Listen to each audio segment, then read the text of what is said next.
ખેરાલુના ચાડા અને લુણવા બે ગામોમાં રક્તપિત્તના કેસ કે જ્યાં લુણવા અને ચાડા પીએચસીનો સ્ટાફ દોડાદોડીમાં વ્યસ્ત તો તાલુકા હેલ્થ ઓફિસરે મીડિયા સમક્ષ કર્યો તંત્રનો બચાવ। તો ચાડા ગામના રક્તપિત્તના દર્દીનું દર્દ જૂનું હોવાનું કહ્યું તો સારવાર કરાવવા ડોક્ટરે રક્તપિત્ત દર્દનો કર્યો ખુલાસો, જ્યાં પીએચસીના ડોક્ટરે ગામમાં પણ ચેકિંગ હાથ ધર્યું।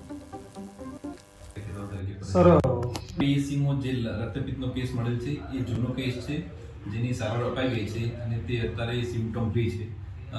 અને અત્યારે જે લુણવા ગામમાં કેસ મળેલો છે તે નવો કેસ છે, જે પાટણમાં પીડિયાટ્રિશિયન દ્વારા રેફર કરવામાં આવે છે, જે અત્યારે અમારા લુણવાના એમપીડબ્લ્યુ અને અમારા લુણવાના આરોગ્ય સ્ટાફ દ્વારા એનું ફોલોઅપ લેવામાં આવી રહ્યું છે અને અત્યારે એ દર્દી સારવાર હેઠળ છે। આગામી દિવસોમાં રક્તપિત્તના કેસો ના બને એ માટે 30 જાન્યુઆરીથી 13 ફેબ્રુઆરી સુધી 15 દિવસ સુધી એનું સઘન સુપરવિઝન કરવામાં આવશે અને જે બી ફિલ્ડમાં આવા ચિહ્નોવાળા કોઈ બી શંકાસ્પદ કેસો મળશે તેનું